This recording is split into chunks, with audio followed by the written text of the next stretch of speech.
إلهي إليك وجهت وجهي وقلبي رافعا إليك أكف الضراعة مثقلا بأوزاري وقفت ببابك ممرغا خدي بأعتابك راجيا عفوك معترفا بتقصيري متأملا عفوك ربي. اللهم أنت ربي وخالقي ورازقي وولي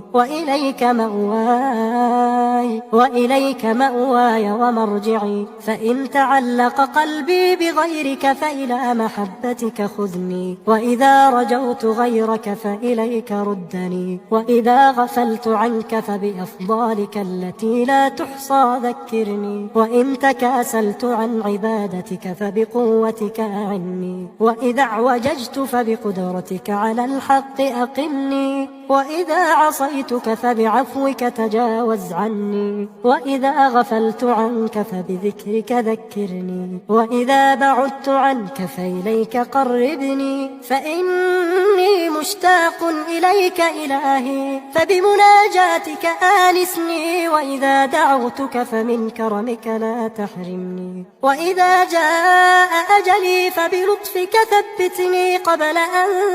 تقبضني وإذا فارقني أحبتي فبحنانك عوضني وإذا ضمني قبري فارحمني وإذا بقيت وحيدا في قبري فبكتابك آنس وحشتي وإذا سألني منكر ونكير فبعفوك بالحق أنطقني وإذا قامت الساعة فبألطافك أدركني وإذا حشرت العباد فتحت ظل عرشك أظلني وتحت لواء سيد العالمين احشرني وإذا وقفت للحساب فبجودك عاملني وإذا عرضت علي ذنوبي فاعف عني وإذا شهدت علي أعضائي فبسترك استرني وإن لم أكن أهلا للعفو فبرحمتك اعف عني وبشفاعة الحبيب المصطفى